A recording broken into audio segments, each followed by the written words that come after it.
Hello नमस्कार दोस्तों, मैं हूं डॉक्टर पवन आप लोगों के साथ एक बार फिर से। दोस्तों, महोबा न्यूज़ के माध्यम से मैं आप लोगों तक मेडिकल से जुड़ी हुई काफ़ी इन्फॉर्मेशन पहुंचाने की कोशिश करता रहूंगा। तो आज की जो वीडियो है वो हाई ब्लड प्रेशर, उच्च रक्तचाप के ऊपर है। हाई ब्लड प्रेशर मतलब हाइपरटेंशन, ये क्यों होता है, क्या इसके लक्षण हैं, क्या इसके घरेलू उपचार हैं और क्या इसका इलाज है। तो चलिए वीडियो को शुरू करते हैं। दोस्तों, जो हाई ब्लड प्रेशर की बीमारी है इसके कुछ फैक्ट्स मैं आपको बता देता हूं। आज के समय में ये काफ़ी कॉमन बीमारी हो चुकी है पूरे दुनिया में अरबों लोग इस बीमारी से ग्रसित हो चुके हैं। और अगर हम बात करें भारत की, तो भारत में हर तीसरा व्यक्ति इस बीमारी से ग्रसित है। कॉमनली ये बीमारी ओल्ड एज में, बढ़ती उम्र वाले लोगों में देखने को मिलती है, बट आजकल इस बीमारी से बच्चे भी ग्रसित हो रहे हैं।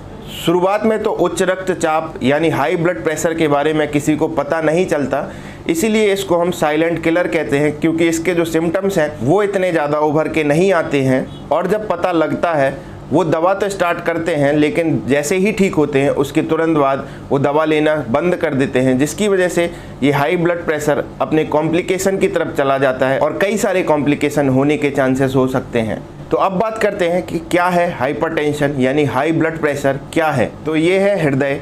तो मैं यहाँ पे आपको बता दूं कि हमारा जो हृदय है ये आर्टरीज के माध्यम से, धमनियों के माध्यम से हार्ट में ब्लड को ये पंप करता है और कुछ इस तरीके से ब्लड को शरीर तक पहुँचाता है। ये जो हार्ट है ये लगातार पंप करते हुए शरीर में ब्लड को पहुँचा रहा है, जिसमें ये प्योर यानी स्वच्छ रक्त आर्टरीज के थ्रू शरीर के अंगों तक जा रहा है और वहाँ से जो इम्प्योर ब्लड है, अस्वच्छ रक्त है, वो वापस यहाँ आ रहा है। और रक्त को स्वच्छ रखने के लिए जो हार्ट है उसको लगातार पंप करते रहना होता है। और जब ये खून का दबाव बढ़ जाता है, आर्टरीज के ऊपर जो इसका प्रेशर है वो बढ़ जाता है, तभी किसी व्यक्ति को उच्च रक्तचाप यानी हाई ब्लड प्रेशर की शिकायत हो सकती है। ब्लड प्रेशर नापने के दो माप हैं।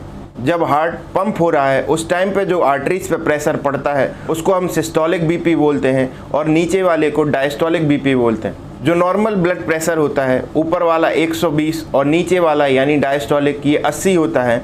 अगर ये ब्लड प्रेशर 140 और 90 हो गया, तब ऐसी कंडीशन में एक डॉक्टर अटेंशन की ज़रूरत है, आपको डॉक्टर से सलाह करना है। अगर ये ब्लड प्रेशर 180 सिस्टोलिक और 110 डायस्टोलिक से ज़्यादा हो जाता है तो ऐसी कंडीशन में ये एक इमरजेंसी कंडीशन होती है। इसमें कॉम्प्लिकेशन होने के कई सारे चांसेस होते हैं। दोस्तों, कई लोगों का एक कंसर्न होता है कि वो बार बार बीपी चेक करते हैं और वो बोलते हैं कि क्या उन्हें हाइपरटेंशन है या नहीं। तो मैं यहाँ पे बता दूं कि ब्लड प्रेशर नापने के लिए आपको कुछ बातों का विशेष ध्यान रखना है। जैसे कि ब्लड प्रेशर आप जब चल के पैदल आ रहे हो या भाग के आ रहे हो या फिर आप किसी स्ट्रेस में हो, चिंता में हो, उस टाइम पे अगर आप ब्लड प्रेशर नापेंगे तो ब्लड प्रेशर बढ़ सकता है। इसीलिए जब हमें ब्लड प्रेशर अपने डॉक्टर के पास जाके नपवाना है या घर पे भी नापना है तो आपको रिलैक्स होना चाहिए, आप बैठे हुए होना चाहिए। कम से कम 15 से 20 मिनट पहले से आप बैठे होना चाहिए। तो एक रिलैक्स कंडीशन में आप ब्लड प्रेशर को नापेंगे और उसकी कम से कम 3 रीडिंग लेंगे और तब भी वो रीडिंग आपकी बढ़ी हुई आती है तो आपको डॉक्टर से कंसल्ट करना ज़रूरी है। तो अगर अब हम बात करें हाई ब्लड प्रेशर के कारण की, तो जैसा कि मैंने आपको बताया कि ये एक साइलेंट किलर है। अमूमन इसमें शुरुआत के दिनों में कोई लक्षण नहीं दिखते हैं। कई पेशेंट्स में इसमें सर में दर्द हो सकता है, सर में भारीपन लग सकता है, आंखों में भारीपन रह सकता है, या कई केसेस में ये बीपी बहुत ज़्यादा बढ़ जाता है। उस केसेस में पेशेंट को नाक से ब्लीड हो सकता है, हार्ट फेल्योर की तरफ जा सकता है। तो उच्च रक्तचाप यानी ब्लड प्रेशर की जो बीमारी है, इसके लिए नॉर्मली आपको बीपी को नापते रहना है, फॉलोअप करते रहना है, ताकि आपको सही समय पे इसके बारे में पता चल जाए और आप उसका इलाज या उसके बारे में सावधानियां बरतना शुरू कर दें। तो अब हम बात करते हैं हाई ब्लड प्रेशर के रिस्क फैक्टर्स के बारे में, जिसमें सबसे ज़्यादा इम्पॉर्टेंट है लाइफस्टाइल। मतलब ये बीमारी ऐसे लोगों में ज़्यादा देखी जा सकती है जो लोग फिजिकली इनएक्टिव हैं, जैसे कि कोई भी एक्सरसाइज ना करना, योगा ना करना, या फिर ज़्यादा से ज़्यादा घर पे रहना, या ऐसे लोग जो काम तो करते हैं लेकिन ज़्यादा से ज़्यादा उनका काम बैठने का होता है। ऐसे लोगों में ये बीमारी होने के चांसेस ज़्यादा होते हैं। दूसरा जो रिस्क फैक्टर है वो है ओबेसिटी। मतलब जो नॉर्मल बॉडी वेट होना चाहिए उस एज में या उस हाइट के लोगों में, उससे ज़्यादा होना। अगर ऐसी कोई कंडीशन है, ऐसे लोगों में भी ये होने के ज़्यादा चांसेस हैं। इसके अलावा जो रिस्क फैक्टर हो सकते हैं, जैसे कि अगर कोई बहुत ज़्यादा स्मोकिंग करता है या ओल्ड एज है। इसके अलावा जिनको क्रोनिक किडनी डिसीज यानी किडनी की कोई बीमारी है, ऐसे लोगों में होने के चांसेस होते हैं। तो ऐसे लोग जिनको ये सारे रिस्क फैक्टर्स हैं, ऐसे लोगों को नॉर्मली अपना बीपी फॉलोअप के तौर पर रेगुलरली चेक करवाते रहना चाहिए या घर पे ही चेक करते रहना चाहिए। अगर अब हम बात करें कॉम्प्लिकेशंस की, तो कॉम्प्लिकेशंस ऐसे लोगों में ज़्यादातर देखा जाता है जो लोग शुरुआत के दिनों में दवाइयाँ लेना शुरू कर देते हैं, लेकिन जैसे ही बीपी ठीक होता है, बीपी कंट्रोल में आता है, वो दवाइयाँ लेना बंद कर देते हैं। ऐसे लोगों में कॉम्प्लिकेशन होने के भी चांसेस हो सकते हैं। जैसे अगर हार्ट में बात करें तो मायोकार्डियल इन्फाक्शन, मतलब जो हार्ट की आर्टरीज हैं, जो वेसल्स हैं, उसमें एथेरोस्क्लेरोसिस प्लेग बन जाता है। मतलब जो हार्ट की आर्टरीज हैं उसमें एक थक्का बनना शुरू हो जाता है, जिसकी वजह से हार्ट अटैक आ सकता है या हार्ट फेल्योर की तरफ पेशेंट जा सकता है। इसके अलावा जो कॉम्प्लिकेशन हो सकते हैं, ब्रेन का अटैक आ सकता है जिसको हम ब्रेन स्ट्रोक बोलते हैं, या क्रोनिक किडनी डिसीजेस, किडनियों में दिक्कत आ सकती है, आंखों में दिक्कत होना शुरू हो सकती है जिसको हम रेटिनोपैथी कहते हैं। आंखों से कई बार धुंधला दिखने लग जाएगा और कई केसेस में इसमें विजन में काफ़ी प्रॉब्लम्स आ सकती हैं। इसलिए ब्लड प्रेशर को कंट्रोल रखना ही सबसे अच्छा उपाय है कि जो बीमारी है वो कॉम्प्लिकेशंस की तरफ ना जाए और ज़्यादा ना बिगड़े।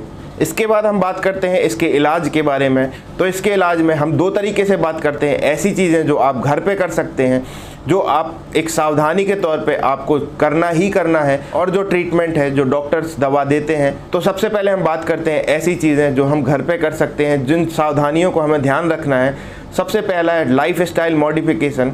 तो अगर किसी भी व्यक्ति का काम है जो बैठ के करना होता है, तो ऐसे लोगों को कम से कम 30 से 45 मिनट तक रोज़ वॉक करना है, जॉगिंग करना है या डांस भी कर सकते हैं। ऐसी कंडीशंस में आप लाइफस्टाइल को मॉडिफाई कर लें, योगा कर सकते हैं। इसके बाद जो आप कर सकते हैं स्ट्रेस कंट्रोल, मतलब ज़्यादा आपको किसी भी चीज़ का तनाव या टेंशन नहीं लेनी है। कोशिश करें जो जनरली टेंशन्स होती हैं उनको अवॉइड करने की या उनको कम करने की। इसके अलावा जो सबसे ज़्यादा इम्पॉर्टेंट है जो है डिक्रीज सॉल्ट इनटेक, मतलब जो नमक खाते हैं आप उसको कम खाना शुरू करें। जो आप सैलड में या जो दही है, इन सब चीज़ों में ऊपर से जो नमक डाल के खाते हैं आप वो ना खाएं। तो ऐसी कंडीशन में हाई ब्लड प्रेशर की बीमारी होने के चांसेस काफ़ी कम हो जाते हैं। अगर आप फ्रूट्स खाना चाहें तो हाई फाइबर फ्रूट लें, जैसे कि एप्पल, सेब है, और भी कई सारे ऐसे फ्रूट्स हैं। इसके अलावा लो फैट डाइट लें। जो डेयरी प्रोडक्ट्स भी आप यूज़ करते हैं वो लो फैट लें, ऐसे प्रोडक्ट्स यूज़ करें जिसमें लो फैट हो। इसके अलावा जो लोग नॉनवेज खाते हैं उन लोगों के लिए फ़िश यानी मछली एक बहुत ही अच्छा ऑप्शन हो सकता है इस कंडीशन में। अगर इन सारी चीज़ों को करने के बाद भी ब्लड प्रेशर कंट्रोल नहीं होता है, 140 और 90 से ज़्यादा जा रहा है, तो आपको डॉक्टर से कंसल्ट करना है। ऐसी कंडीशन में डॉक्टर्स दवाइयों के द्वारा उसको ठीक करते हैं। दवाइयों में भी इसमें डायूरेटिक्स सबसे ज़्यादा, जैसे कि थायजाइड, हाइड्रोक्लोरोथायजाइड या कोई कॉम्बिनेशन थेरेपी चला के डॉक्टर्स इसको कंट्रोल करते हैं। तो ये थी एक छोटी सी इन्फॉर्मेशन उच्च रक्तचाप यानी हाई ब्लड प्रेशर के बारे में।